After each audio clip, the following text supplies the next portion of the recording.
You asked for it. Here it is. It's a podcast from Apathetic Enthusiasm. In this episode, Brandon went and saw a movie. I went and saw a different movie. And then we both played a video game. It's Apathetic Enthusiasm. It's Apathetic Enthusiasm, brought to you by Apathetic Enthusiasm Podcast Network, part of an Apathetic Enthusiasm trademark 2022. I'm Brandon, and with me today I have my friend, my co-host, my BFF, my podcast BFF, only my BFF. Only podcast. We can't talk. We talk only for 1 hour every week. That is accurate. That is accurate. That's right. It is the one, the only Travis Menard Sr. Thank He you. doesn't have a junior, but No. Give it time. Give it time. Yeah. Who knows? Yeah. I hear vasectomy reversals are very easy. So very easy, very common. They're as common as the common cold. yeah, painless, which simple, and easy. Also, please do not take any of my medical advice. Please consult your physician before having any procedures. Use a rubber. Always. Yeah. Even if you're clipped. Okay. Anyway, so Travis. Anyway, if you want, oh no, sorry, were you gonna say something? Yeah, I was. You were at Jugglemino over on Twitter. People can reach. Still am. People can reach out to you whenever they want to talk to you there. You can find me at Barnyard Cruise over on Twitter, CRUZ. Make sure I feel like I'm not getting the amount of followers that I deserve, and I think it's because people think it's CRUISE like Tom Cruise, and maybe they're like, no, you know what? I don't want anything having to do with Tom Cruise. He's a good actor. He's good as far as action goes, but you know what? I don't like him as a person, and because I don't like him, I don't want to follow Barnyard Cruise on Twitter. But it's okay, everybody. It's CRUZ, not CRUISE. Now that that's clear, head out to Twitter at Barnyard Cruise. He's at Jugglemino. Juggle just how it sounds. JUGGLE. Me? No. It's like, me? No. Like, are you doing it? Me? No. And, I don't know how else you would spell Mino. Unless it's like MINO, like Dino, like the dinosaur from the Flintstones. I was about to say Frankenstein.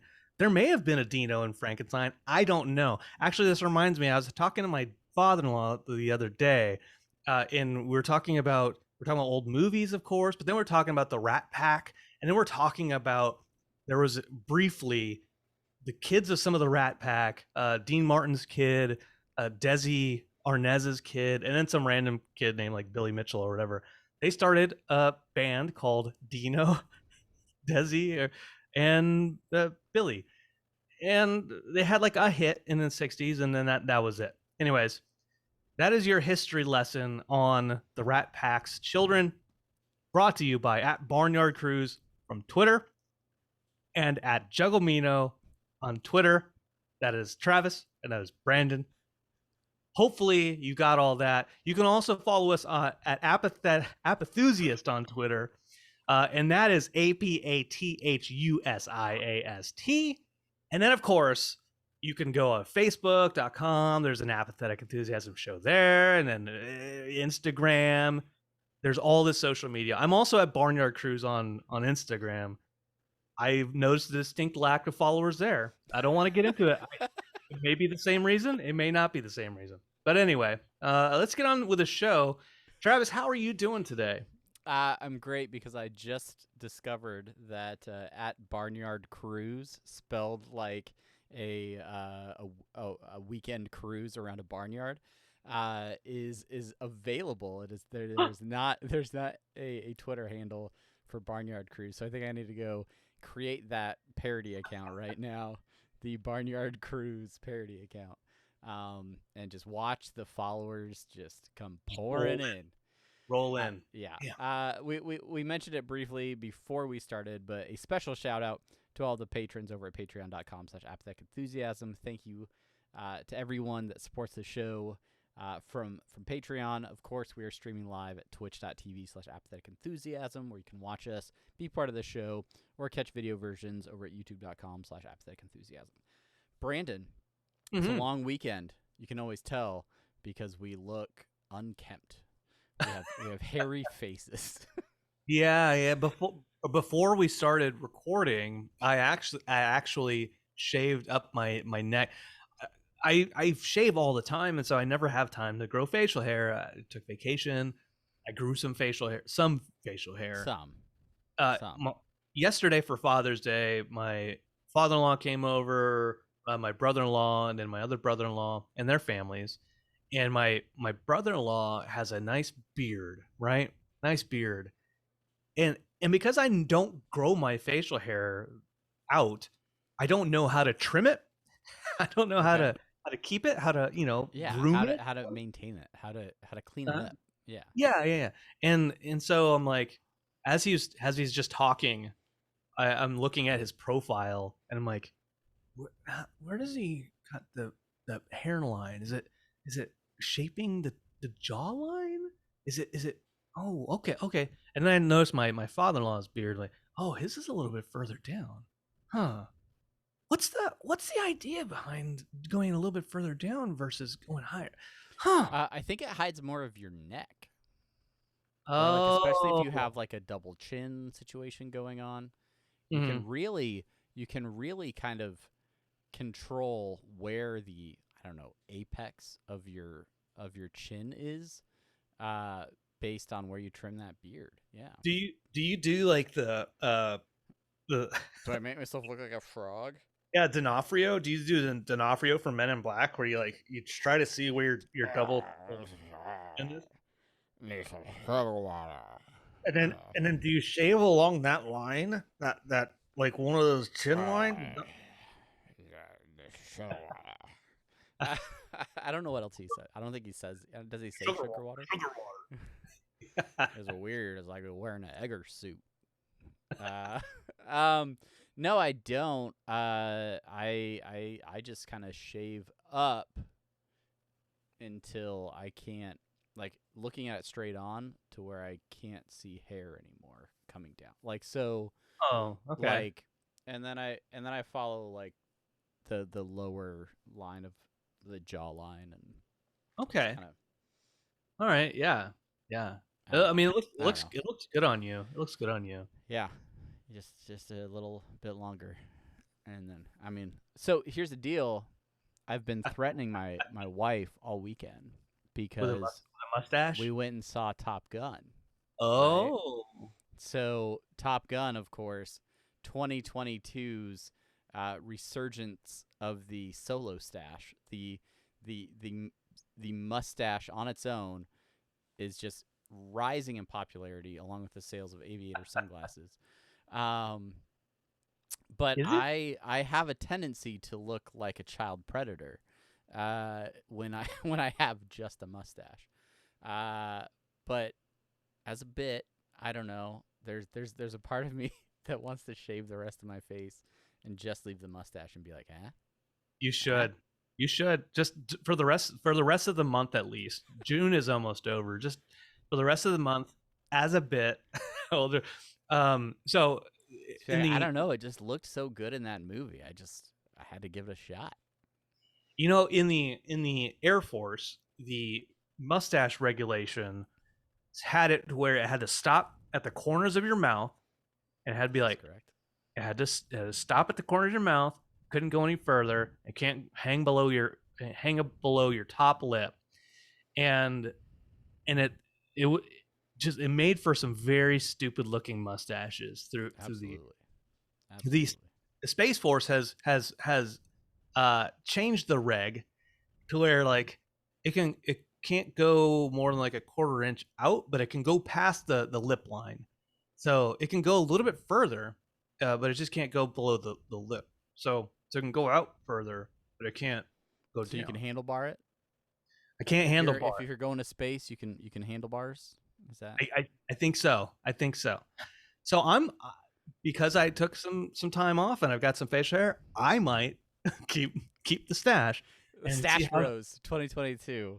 We're making a pact. All right, all right. Well, seeing as I already started talking about it, though, and we mentioned it in the intro. I went and saw a movie this week. Brandon also went and saw a movie. The movie that I went and saw, of course, was Top Gun Maverick. This is the long-awaited sequel from Tom Cruise's very early film, Top Gun. Everybody knows what Top Gun Maverick is. Because everybody's seen it. It's been out for weeks, and everybody's seen this film. I do find it interesting that this was a movie, before we talk about the movie itself, that was slated to come out in, like, 2020 originally, I think, right? Yeah, I think yeah. That's when it was supposed to come out originally. But they stopped at the lip. They stopped at the lip.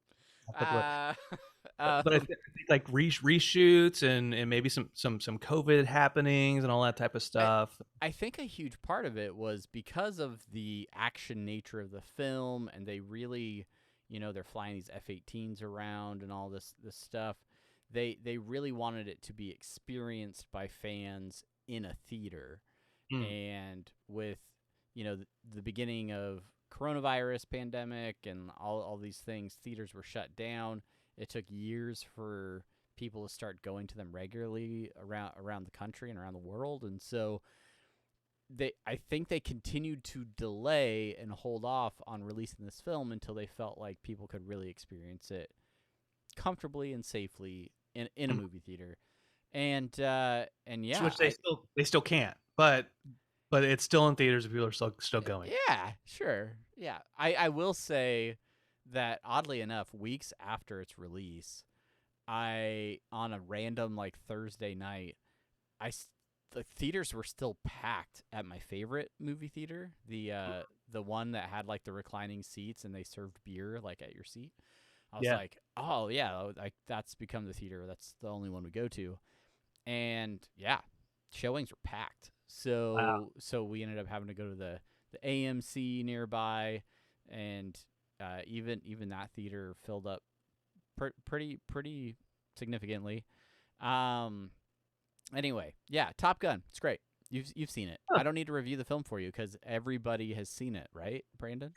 Everybody has seen it. Everybody knows the plot of it. Where we know that Iceman and Goose, they fight to the death, and then in a boxing match.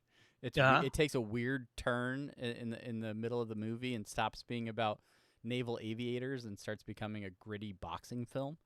Which I found a surprising writing choice, but it makes sense. It makes sense. Yeah. What was shocking to me was that Creed ends up winning the whole thing. I know, right? Yeah. And then he goes on to be a famous fighter pilot. That's right. Weird, in a stunning twist, mix mash.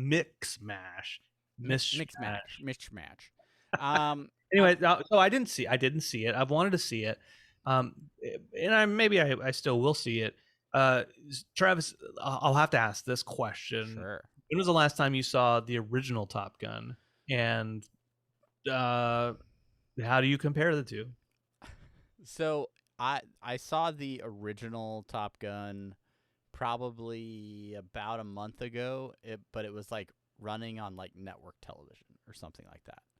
Like I think it complete with commercial interruptions and edits for content and things like that.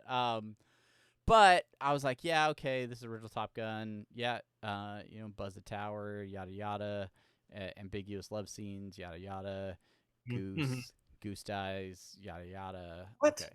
Oh, sorry, shit. Spoilers from a movie that's as old as I am. As old as time. Yeah, that's right. Yeah, you are old. So yeah, I always had a fondness of the film, like in retrospect. I grew up in San Diego, right? So I grew up around a heavy like Navy population. I grew up going to air shows out at the naval base and seeing, the Blue Angels and all sorts of demonstrations of fighter aircraft and all kinds of cool stuff like that. So, Pew pew. yeah, we would walk by the bar downtown that they filmed the original bar scenes in Top Gun. Like it's like has a big sign in front of it that says scenes from Top Gun filmed here or whatever, right? So in my head I'm like, yeah, Top Gun, like classic movie. I mean, I think it's fine. Like it holds up as like an action film, but like it's dated for sure, right? Mm. Not Mhm. just in the technology of the aircraft, but like it's it's a 40-year-old movie almost at this point. So I think breathing new life into the film, breathing new life into the characters is like that's a cool thing to do. Seeing where they've gone, what they've dealt with, interesting. But I wasn't like, yes, the day this comes out, I need to see the new Top Gun movie, and I gotta see it in theaters, and I gotta have my popcorn ready, and I cannot wait. I just wasn't that excited about it, and Mm. then the social media buzz and the buzz around the office and Yeah. realistically, everybody that I heard from or talked to had nothing but good things to say about this movie, by and large, right? That it was really fun, great action, da da da da. Like the characters, like the story. Highly recommend. And the first few of those, I was like, okay, all right, maybe they have low standards. That's fine. But yeah, the more I heard, I was like, maybe this movie is really good. And Sheena kept hearing the same thing, and she like everybody that she was following online was like, yes, we love this movie. We were seeing it 3 or 4 times. Da da da. So finally, we snuck away and went and saw it this last week, and I gotta say, it's good. It's a good Mm. movie. Like Okay. it's fun. It's fun popcorn movie to see like in the theater, seeing when you get like the loud like theatrical audio and Yeah. you Yeah. hear those jets flying around and everything. It's yeah. Lar- la- the soundtrack doesn't sound like it's changed at all though. So like it's Like it's got the Cisco hold music still. yeah. Boom, ba, ba, ba, ba, ba, da. Yeah. Yeah, that Yeah, that that theme is still there. yeah, and I don't know. Top Gun. It kind of, if I had to describe it, would say it feels a little bit like an '80s movie that they made in in 2020, right? Like it's got sort of the same level of like complexity, like oh Maverick, you never you've been in the Navy long enough to be an admiral, but for some reason you're still a captain. Why is that? They just couldn't keep me on the ground, sir, or whatever. Like Maverick's still playing it loose, Playing it and loose. yeah, Playing it cool. he's always pushing the limits, right? Um, he's only stuck around this long because Iceman keeps bailing him out because they've somehow built this bond in the first movie that has lasted an additional 30 years in the Navy or something. So I don't know. It's really cool. A bunch of new talented actors that come in as the hotshot naval pilots, the graduates of the Top Gun Academy, the best of the best that Maverick has to now train to carry out a near impossible mission. And it's not just about the mission, but it's about the friends we make along the way. And I don't know. It's fun. And a family that we feel bad about losing, and who hate us for it. Right? Sure. Right? Yeah, there's a part of that. If His we want to mustache. get into the minorest of spoiler territory, right? Everybody knows Miles Everybody's Teller. seen this movie. Miles Teller plays call sign Rooster. He plays Goose's son in the film, right? And there's animosity between Rooster and Maverick, right? They don't have that bond, and initially you think it's like, oh, it's because Goose died in the cockpit with Maverick, and Rooster doesn't forgive him for his dad's death. But that's not the case. He's mad because when Rooster put in his package to join the Naval Academy, Maverick had his package pulled, right? Which set him back years because he had to go and join the Navy another way or something like that. But that is what he resents him for initially in the film. And Wow. yeah. Wow. So these friggin' kids, you know, so just entitled. it's entitled. Jeez. Gosh, Anyways. yeah. Anyway. Well, that's cool. If you That's haven't cool. seen Maverick, go see it in theaters. If you can, if it's safe to do so, if you feel comfortable doing that, Yeah. and you have an opportunity, I do recommend seeing it in a theater. I had a great time.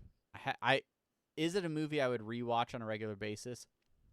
No, But no. absolutely not. But potentially, like I would watch it again, but not because I feel like I'm going to get anything different out of it. It's just one of those movies that's just kind of feel good throughout, and yeah, it's just kind of fun to watch.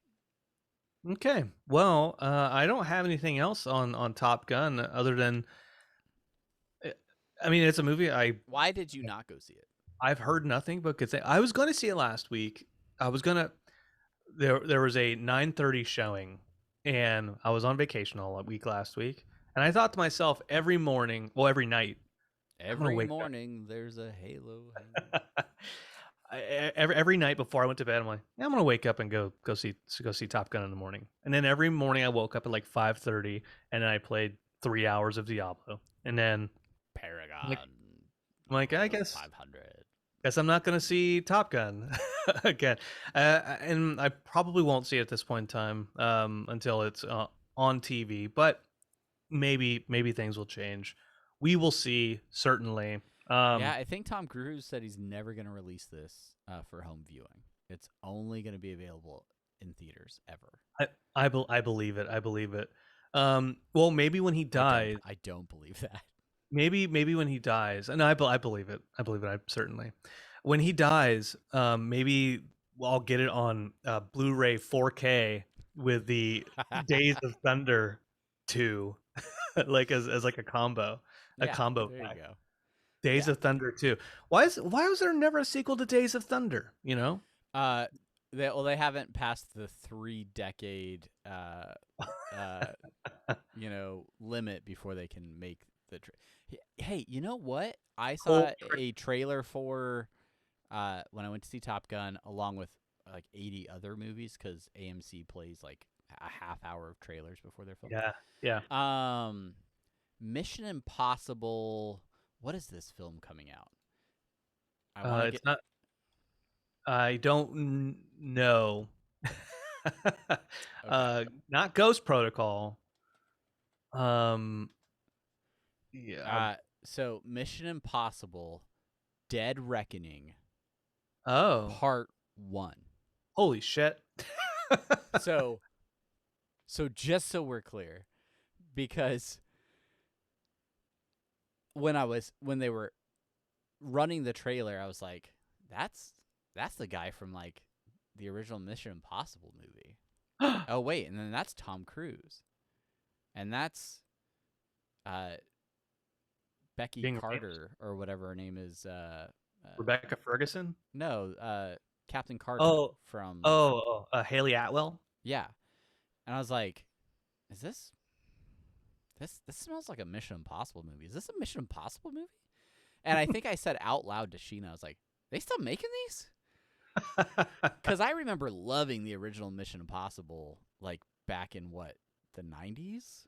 Yeah. Mm-hmm. And And yeah, Like, and so like 95, 96, I so I was think. like, they're still making Mission Impossible movies?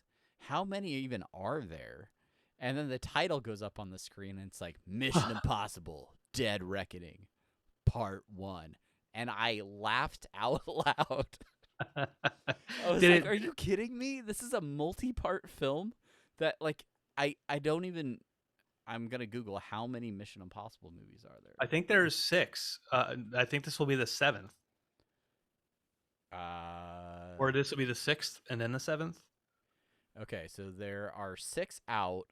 Yeah. Mission Impossible Dead Reckoning Part 1 will be out in 2023, and then Okay. the untitled Mission Impossible 8, which is probably just going to be Dead Reckoning Part 2. Mission Impossible: Dead Reckoning Part 2, Part 1. Like I'm not ashamed to admit it. I'm sure I've said this before on the podcast.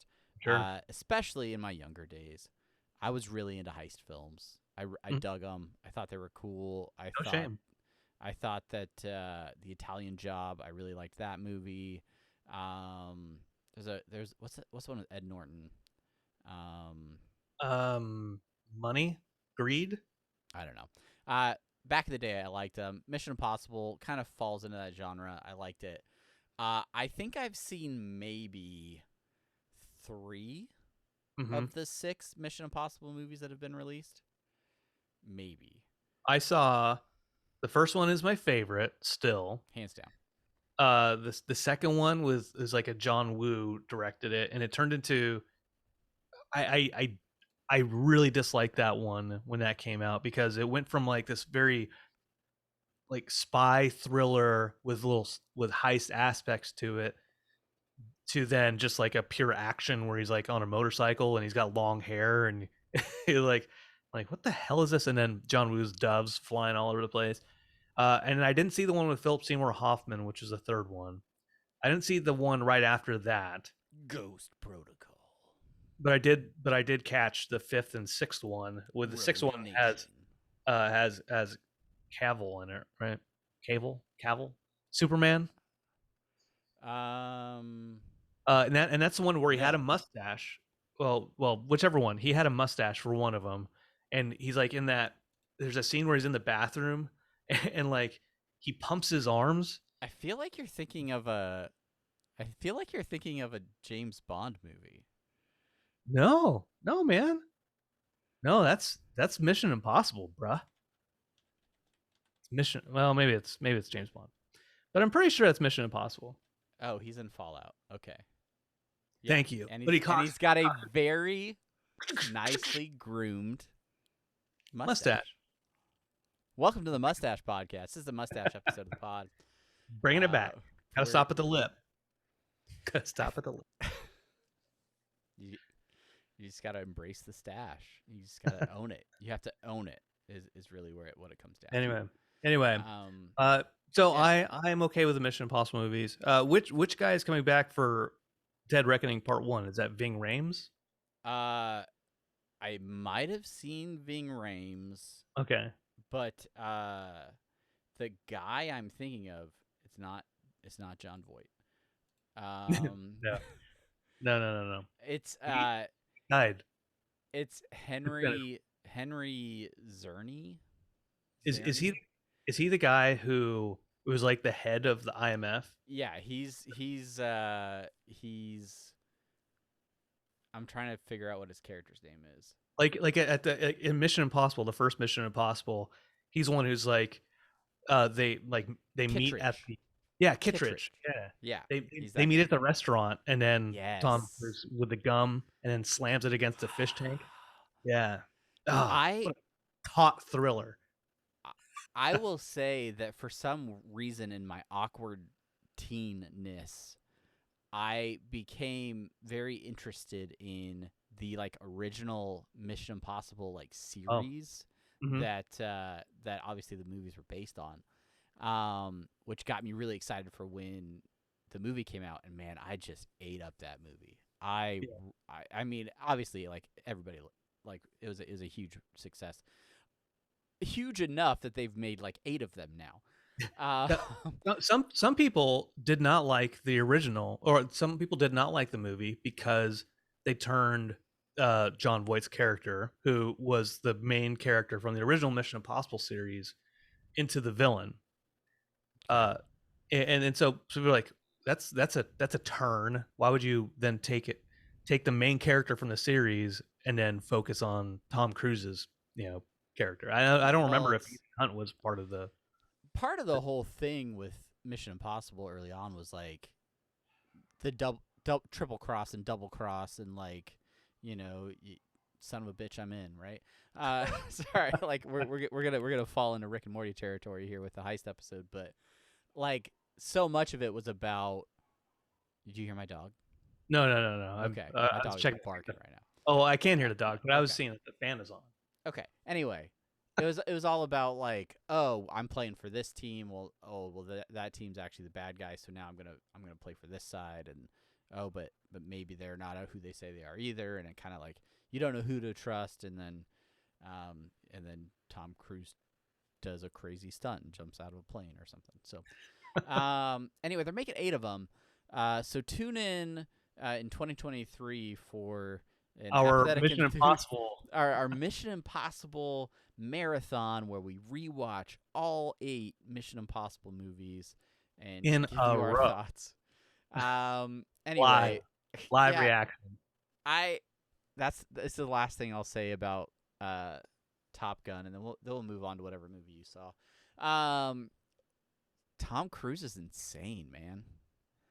Like he's doing crazy stuff. His movies, like he's doing crazy things. Like the fact that I think like all these actors learned how to actually like fly like jets, like that's insane to me. Like especially in a time that we live in with computer effects and stuff. But really, like the things that they were able to do, and it really comes across on the screen. And so, as insane as the dude is, and I do believe he is insane, it makes for a pretty interesting motion picture. So yeah, if you want to go see it, go see it. If you don't want to see it, don't. But I think you have fun. You'll probably have fun. Speaking of having fun in the movies, what kind of fun did you get up to at the theater? Oh yeah.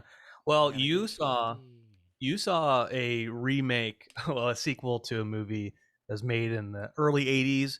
I went to see a sequel for a movie that was made in the early '90s. The 5th sequel, ideally the final sequel, before they do a remake someday. That's right. We went and saw Jurassic World Dominion this last Thursday, Friday, one of the day. Doesn't matter. The showing was, we went to see it in IMAX at 7:00 at night, and it was basically pretty empty. I do have a real quick aside, which is you go on the app and you look at which seats are available. And I went, and there was Are we talking Fandango or are we talking theater specific? This theater specific. This is the region. I want to say Reginald. I don't know. The Reginald B Theater. The Regal Cinematic experience for only the most royal of films. Please use our iOS application to receive 5% at the box office. They give everyone a monocle when you walk into the Reginald. We have truffle oil on our popcorn. But it's not actual popcorn; it's actually gold. So on the Regal app, all these seats available, and there were, in the middle area, there was maybe about 6 out of 15 seats taken, right? And so what I did was, okay, I want to be in that middle row. I'm okay with being closer to the edge of the aisle, but not too close. So there was 3 seats before the edge of the aisle, then me, my wife, and my son, and then there were 2 seats in between me and the other people, right? And I quit. Cool. And then the entire theater is like, not the entire theater. There's people had seats, but basically there's a lot of extra seats around. Like an equal amount on the other side of these people, right? So we get to the theater, we sit in our chairs, and then sure enough, two people come and they sit in that those two right in your lap. right in my lap, right next to us, like, and then the movie goes to trailers, the movie starts, and there's still so much extra space available in the theater. So Travis, is it okay to then get up and migrate all of us over 3 seats so that we're on the aisle and have that extra gap if there's no one around? What are your thoughts on that? At what point is this move taking place? It's after the trailers, before the movie starts. I think you can do it with. I mean, it's situational. Obviously, we're talking Thursday night on what was, I think, the first week of this movie being out. No, this is like the second or third week. Okay, all right. Seeing as it wasn't a super popular movie, I think you're okay to do it at that time. If we're talking like opening weekend. Oh yeah, no. That's a non-starter. And opening weekend will be packed anyway, and so there. I would expect on opening night, opening weekend, to go into the theater and not have any space to myself. Sure. And I would expect to go into the app and be like, are there even 3 seats available? Oh, they're at the front. I'm not going, right? Sure. This was not one of those showings. This was, if there were 50 seats available, 50 seats in this whole theater, there was maybe 15 people total in the theater, and 2 of those people sat right next to me. So anyway, saw Jurassic World Dominion. Before we went to see it, we needed to catch up because Chelsea didn't remember, or she never saw Jurassic World Fallen Kingdom. And so we watched that the day before. Then we went in to see Jurassic World Dominion, so she can get caught up on the spoilery stuff, which involves a clone of a person. Chris Pratt adopting a velociraptor as his child or something. Yeah, Blue, the velociraptor. And so this film it's got the people from Jurassic World, so Chris Pratt, Bryce Dallas Howard. And then it has the folks from the original Jurassic Park, Sam Neill, Laura Dern, and Jeff Goldblum. And so this is, hey, let's finish off the series, one big last hurrah. And that's what Jurassic World Dominion is. And the plot of this film is as such, Travis. Dinosaurs exist. There's dinosaurs and they escape. There's an evil corporation. People are trying to stop the evil corporation. People get eaten by dinosaurs. People run from dinosaurs. However, the main thing here is that there's giant locusts, which kickstart the entire adventure. And you think I'm making that up? I'm not making that up. I kind of did think you were making that up. Giant locusts are part of what kickstart all of the plot into effect. Basically, here's what happens. Giant locusts are like in the middle of like the middle America, the grasslands, like farm wheat and whatever, and they eat a bunch of food. Laura Dern goes out there, Ellie Sattler, and she's investigating, and she notices that a farm right next to this farm was untouched by these locusts. Well, it turns out that corn, that wheat was created by a company called Biosyn. And so now she's like, woo. That takes her across Jeff Goldblum. She goes get Alan Grant. Boom. They're working at it. Meanwhile, getting the band back together. Meanwhile, these 2 kids show up, right? And they're on a tour because of their grandfather. That's right. And then meanwhile, Bryce Dallas Howard and Chris Pratt, they're raising a clone baby. Blue the raptor followed them randomly, but then they end up going and meeting, whatever. It's basically the plot, and there's new dinosaurs, whatever. I was entertained. Here's the thing, I was entertained. I enjoyed it. I'm like, it's the same. I was entertained the same way I was entertained watching the Fantastic Four movies. Like Ooh. I'll watch it. Ooh. I enjoy it. I shut my brain off and forget It's some of this fine. stuff. It's fun. It's Green Lantern. Who doesn't like Green Lantern? Yeah, Right? Yeah. I watch it. I got there's a few movies I won't watch, like House of the Dead by Uwe Boll. Yeah, don't watch that. That'll hurt your brain. Zombies, don't watch Zombies. Anyway, um, yeah, it was okay. It was okay. That's it. I It's mean, not that's a little upsetting for 2022. I gotta be honest. The original Jurassic Park movie back in 1993, little, you know, 10-year-old Travis running around, mm-hmm. going to watch some summer blockbusters, and Steven Spielberg captured my heart and my imagination that year. Right, I think it was the first time in my life where I went and saw a movie like more than twice in a theater, because I was Oh, just like, I loved the original Jurassic Park. I thought it was great. And you know, the rest of the movies haven't really lived up to the same level of hype. The original Jurassic Park trilogy was fine. I have issues. I think a lot of fans have issues with parts of those movies.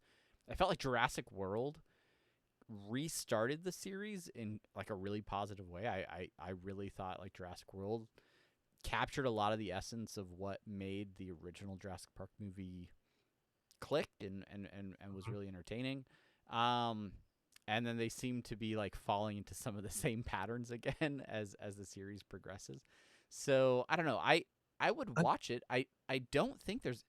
I just looked up Jurassic Park movies.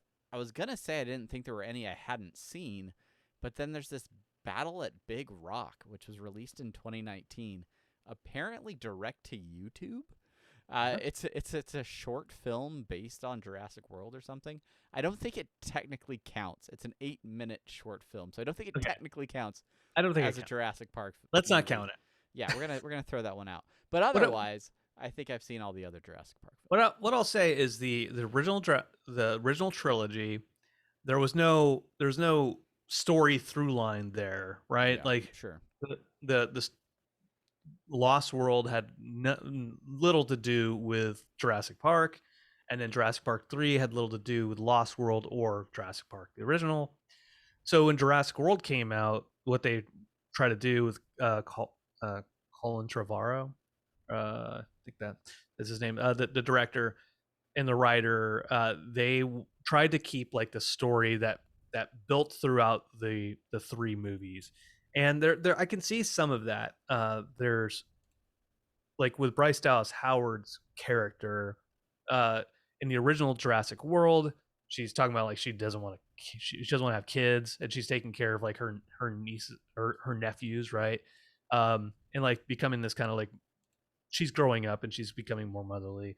And this latest one, like that arc of hers comes to a head, right? Like she's finally she's taking that on that role and she's accepting it. So I'll say that about Jurassic World. Um, but the way it went felt kind of odd. I think they took some uh, little bits and bites of what Spielberg wanted to put into some of the Jurassic Park sequels originally, which is weaponized dinosaurs. Um, I think I think there. I don't know if this is a joke, but the word on the street was that they were like dinosaurs outfitted with like guns and shit like that, to weaponize the dinosaurs. Jurassic World took that and actually made it about weaponizing dinosaurs. Um, and the thing is, I mean, just why do you need to weaponize dinosaurs when you have weapons? Yeah, yeah. But Let's whatever. take an already deadly creature that we can't control and strap weapons on it. Yeah, yeah. What could go wrong? What can? I just came up with a game, Brandon. Yeah. It's a game I'm gonna play with you. Okay. Jurassic Park as a series seems to be well regarded by a lot of fans. There are super fans across the world, but not everybody loves the films. So what I would like to do is play a game with you called name the tomato. So we're gonna take a journey in Okay. order through the 6 major Jurassic Park films, and I want you to take a guess on just a range, right? So we're talking within 10% Okay. percentage points here or so, and give me the current Rotten Tomatoes score for each Jurassic Park film. And we're going to start with the very first Jurassic Oh, Park, shit. released in 1993. What is it scoring on Rotten Tomatoes? I'm gonna give it between a 90 and 100. Yeah, It, 92 oh, okay. on Rotten Tomatoes. Is that too wide a spread? Should maybe like No, with no, like yeah, you're 5? good. You're good. I mean, Okay. I'm gonna say if you say a number and you're within 10, high or low, I Okay. think you're golden, right? All right. Okay. So a few years pass, and the Lost World Jurassic Park is released in 1997. How do you think the fans feel about this film? Oh, so it's fans, not critics. This is the Rotten Tomatoes score. Okay. Okay. I will say 54. It's 53. Do you Whew, have this page up right now? I don't. No. Okay. He's nailing this right now. Okay. not to completely throw him off for the rest, but it's a new year, it's a new millennium, and Jurassic Park 3 is released in theaters in 2001. I What is the Rotten Tomatoes score? this Jurassic one this Park one's 3. this one's harder for me because I always because reading Jurassic Park the novel, it Jurassic Park 3 felt like a greatest hits of what they couldn't use in the original Jurassic Park. Right? Yep. And then like, we need a raft. We need a boat scene. Let's put that here. Okay, pterodactyls, suspiciously absent from the original Jurassic Park. Let's put them in. Okay. Um, so there's a little bit of me that I know I'm gonna get it wrong because I'm like I like it a little bit more. Um, I'm gonna shit. Should I go higher or lower? I think people think Lost World is generally a worse movie, but I'll go with 61. Ooh, just outside the threshold. It's 49 right now. So Damn, I know I should have just gotten dipped lower. a little bit lower than the Lost World. I think people are spent, right? It's not living up to that original over 90s expectations. So fast forward 14 years, and here comes Jurassic World, right? New cast, new characters, same sort of environment. What do you think people thought of Jurassic World? I'm gonna go 76. 71. Woo!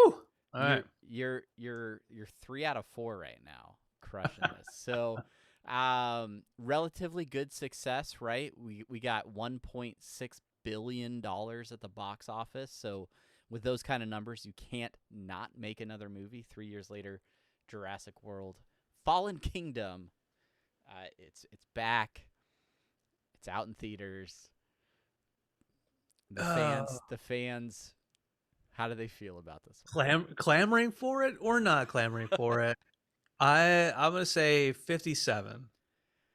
We're gonna count it because 47. Ah, So you're up by 10, but we're gonna count it. So that is 4 out of the 5 films. okay.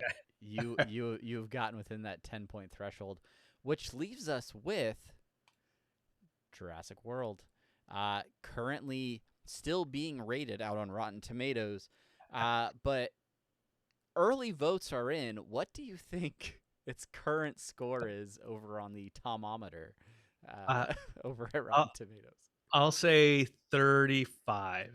30%. Congratulations, Hey, congratulations, Brandon. Well done.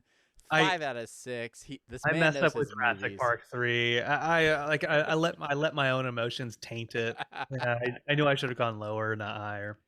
Yeah, very well done. Very well done. Yeah.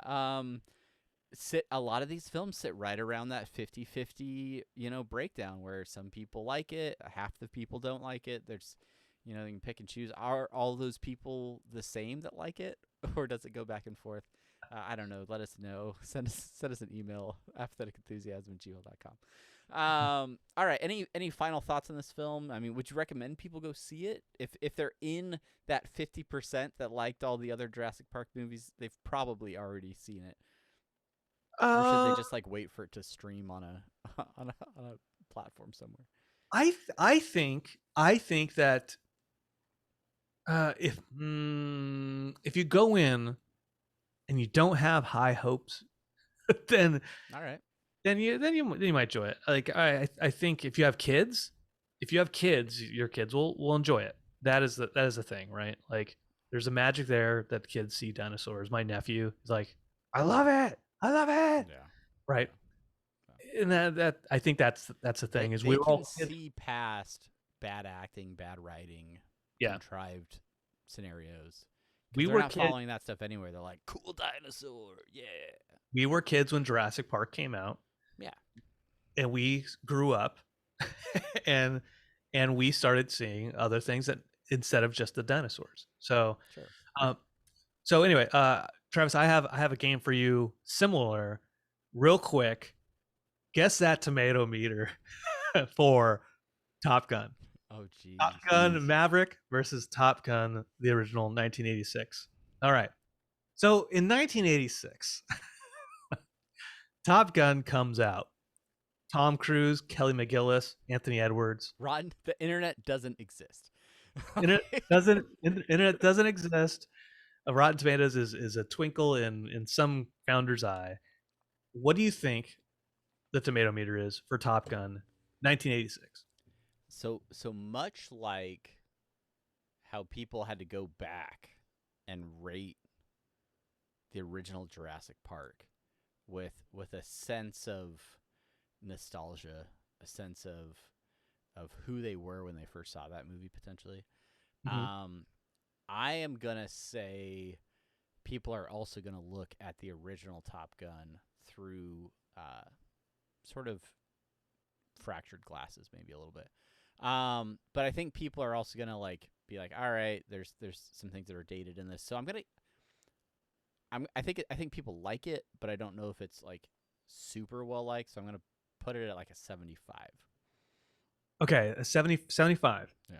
Now giving you the same leeway that you gave me, a 10-point spread, I'm going to tell you that you failed immensely. Great. 58% is what it's okay. What it sits on there. And maybe this is because of the rose-colored glasses of the new film, and I haven't watched the original in a very long time, like all the way through. Yeah. I can totally see how it's an even split on a movie that old. Yeah. Okay. All right. So now we fast forward all these years. We get through Mission Impossible. No, we get through. We make our way into a pandemic. Currently making our way out of it. This film, Top Gun Maverick, comes out 2022. Tom Cruise back. Miles Teller, Jennifer Connelly. What do the critics? What do the fans think of Top Gun Maverick? I'm gonna put it at a 90.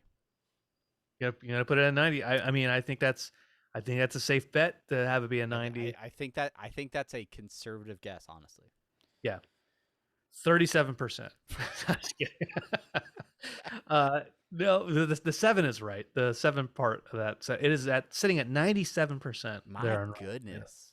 Yeah. My goodness. Yeah. It's fun. It's a fun movie. I heard somebody say that this movie makes Top Gun seem like a shitty prequel cash grab tie-in. Okay. Like that's what people say about it. Like this movie makes the original seem so much worse by comparison. Yeah, I can see that. And there's a lot of like fan nostalgia type like callbacks in the new one, which I think Sheena streamed the original Top Gun like the day we went to go see it while I was, working or something. So there are so many moments where she's like, oh, and I'm like, why are you so connected to this film? I'm like, oh yeah, you watched it today. You watched the original, so every little thing that was a callback to the original, she picked up on. So Well, there were a lot. the last thing I'll say about nostalgia is not about Top Gun or Jurassic Park or Jurassic World. It's about a game that just came out, Travis. And it's this game. There was an arcade game out there in the arcades way back in the day. Teenage Mutant Ninja Turtles, the arcade game.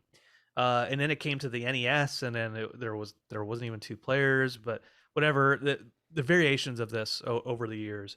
Well, this company comes out and they say, we're going to have a new TMNT arcade game called Shredder's Revenge. It's a beat 'em up, classic beat 'em up, six playable characters, at the same time, online beat 'em Yeah. up, 4-player co-op on console at the same time. It just came out this last week. Travis, I forced you to play it a little bit. I think you played it with your kids. Yeah. I mean, what are your initial thoughts on the game, right? So a little context here. In terms of like childhood obsessions, turtles were my thing. Ninja Turtles, Teenage Mutant Ninja Turtles. As a kid, that was my jam. I didn't play with GI Joes.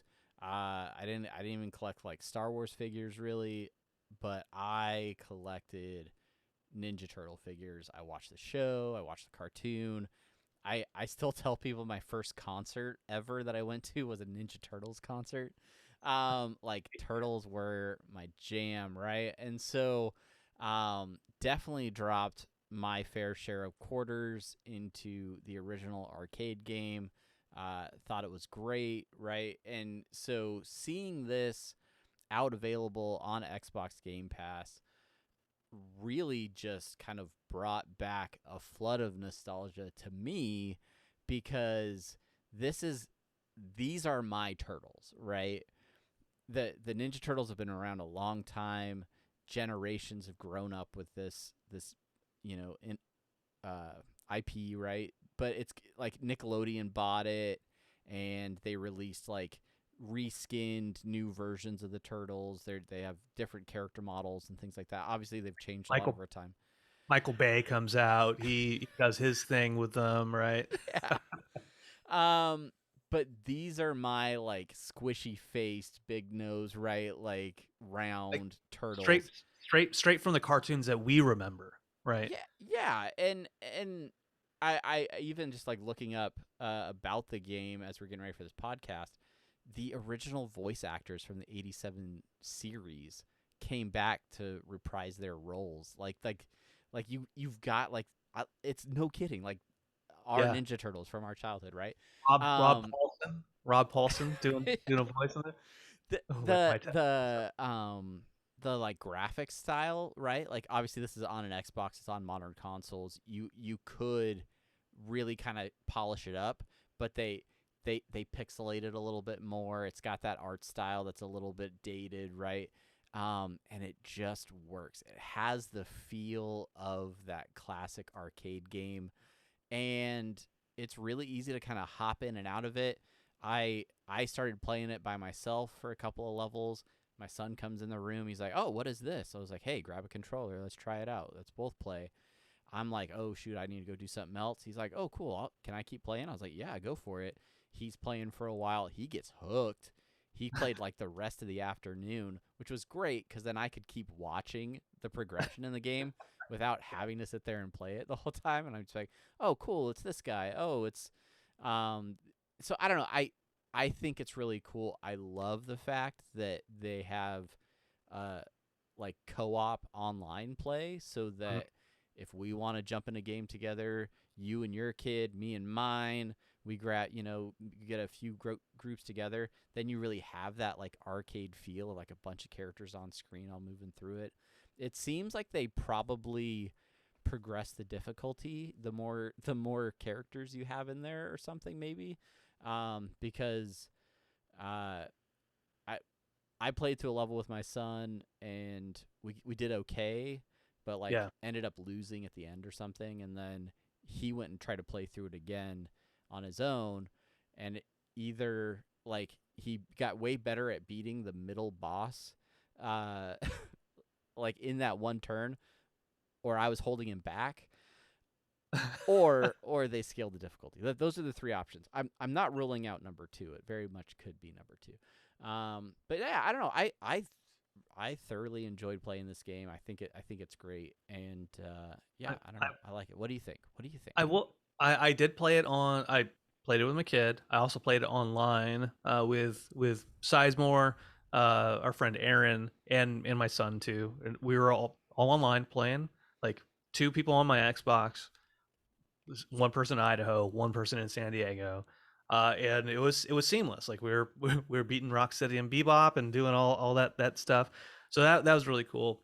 That was one of the things that like I had been missing from beat 'em ups, because like beat 'em up like Final Fight and Golden Axe and Streets of Rage, all of those games, like me and my kid, we play those games. Like there's a like a SNK beat 'em up fighter pack that you can get for Xbox, and it's got like 6 different beat 'em up style games, and him and I like play through all of those.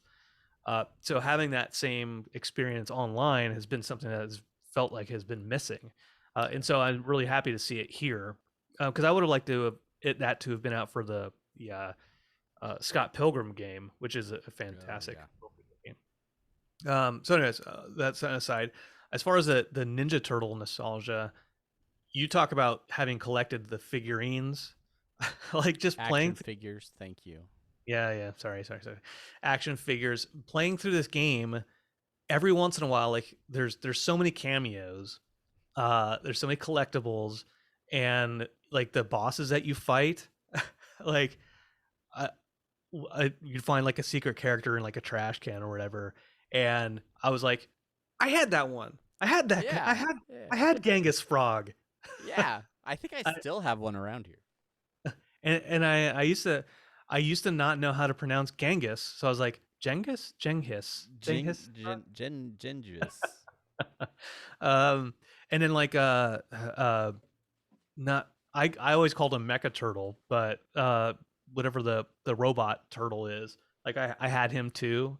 Yeah. He was always so cool. The alligator with like the like the Cajun style. Yeah. Like yeah, I had all of those things. That's so cool to see. And like just bringing it all back.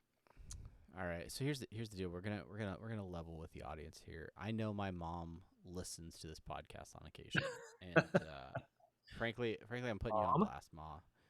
If you got this far in the episode, thank you for listening. I appreciate it. One of the still most traumatizing moments in my childhood was the day I discovered that my mom had sold my collection of Ninja Turtles, to include the Sewer and Technodrome playsets, in some form of yard/garage sale. Yeah, I mean, those would be displayed in the Zoom window behind me somewhere, probably to this day. If I had them, plus they'd probably be worth a thing or two. Did you have Krang? Did you have a Krang? So I didn't just have Krang. Like I had the full suit Krang, where you could you had his little like robotic, version, but then you could also stick him in the belly of the big suit. Yeah, absolutely. Yeah, because he was like had a little bipedal one. Yeah, right? Yeah, I still have that somewhere too. Okay, all right. But then you had like the full body. It's on a shelf or something, but because I've gone, since then to various cons and stuff, and been like, oh, I remember this from my youth, and you're selling it for $3. Thank you very much. I will take it. Thank you. I had a Raphael that like his shell opened up and you could store his size in there. Yeah. It's good stuff. That was the fixation for me as a kid, was like that began the unhealthy habit of collecting crap that you see all around me. If you're on twitch.tv/apathetic enthusiasm or checking us out on YouTube, don't forget to mash that like button while you're here. And yeah, like that was it for me when I was young, and absolutely loved them. So yeah. Anyway, this game, if you were a Turtles fan back in the '90s, do yourself a favor, get to your console, check this game out. It's a good time. It's definitely a good time. And it's not just on Xbox, it is on PlayStation, it is on PC, it is on Switch. So do yourself a favor if you are a Turtle fan. I highly recommend it. I recommend it more than Jurassic World to me. We didn't figure out a way to stream stuff like that, like you and I. Like that, I know that'd be a challenge because I don't think like your Xbox is in the room you stream from. But it's not. But I could figure out a way. I'm sure. My other Xbox is over in that room, and so that one over there. That one over there. Not the room I'm in, but that one over there. I did find my Elgato. So if I just get a 500-foot HDMI cable, I could probably get it to work. No problem. Attenuation isn't a factor here. Yeah. We'll figure all that out offline while we're not recording a podcast. But anyway, I think that's gonna about do it for this episode, actually. So for those of you listening, thank you so much for being here. Thank you for continuing to download this episode. We really truly do appreciate it. If you liked any of those movies that we talked about, or that game, if you played them, we'd love to hear your thoughts. Head over to @Apathusiast over on Twitter. Let us know what you think, or you could write a review on this podcast if you're new here and just checking this out for the first time. Thank you for listening, and until next time. You're Travis. I'm Travis. He's Brandon. And I'm Brandon at Barnyard Cruise on Twitter. Please, spelled CRUZ. If you or somebody you love has been looking for me and you haven't been able to find me, it's at Barnyard Cruise. BARNYARD. Kind of like a junkyard or a jail yard or a front yard or a backyard. The YARD, right? Like barn, as in like you're on a farm, maybe store some hay in there, maybe you keep your horses out in the barn. Barn plus yard, and then the CRUZ, cruise, like Penelope Cruise, not like Tom, Penelope. So Penelope Barnyard Cruise. Thank you, and until next time, see you later.